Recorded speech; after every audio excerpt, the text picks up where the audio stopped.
Mon nom, c'est Alain Laplante. Je travaille pour la municipalité d'Edmundston en tant que forestier urbain, puis je travaille dans ce domaine-là depuis maintenant 8 ans.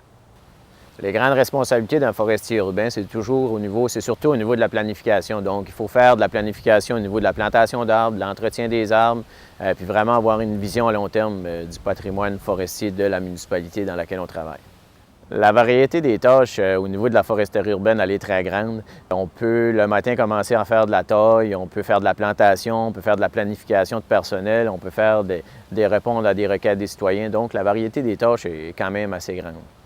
Les possibilités d'avancement au niveau de la foresterie urbaine sont quand même grandes parce que quand on travaille pour un employeur qui est une municipalité, il y a beaucoup d'opportunités qui se présentent durant notre carrière, donc on peut faire autre chose pour la municipalité aussi.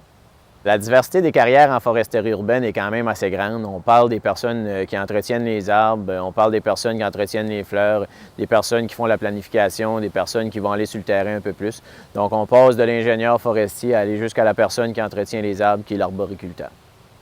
Point de vue technologique, ce qu'on utilise beaucoup au niveau de la foresterie urbaine, c'est les systèmes de navigation, si on parle des SIG ou des GPS. Oui, on a des arbres dans une municipalité, c'est important de connaître ces arbres-là puis de savoir exactement où ils sont pour en faire une planification au niveau de la municipalité. Bien, à la base, mes études, moi, j'ai un baccalauréat en sciences forestières. Ça ne m'a pas amené au titre de forestier urbain comme tel. Une fois qu'on a suivi cette formation-là, il faut se spécialiser puis aller chercher vraiment l'information qu'on a de besoin pour œuvrer en foresterie urbaine. Donc, à quelque part, il faut être autodidacte, mais il faut aussi aller suivre la formation en foresterie urbaine plus spécifique. La foresterie urbaine, c'est super important au niveau de l'environnement parce que les arbres, c'est les poumons de la terre.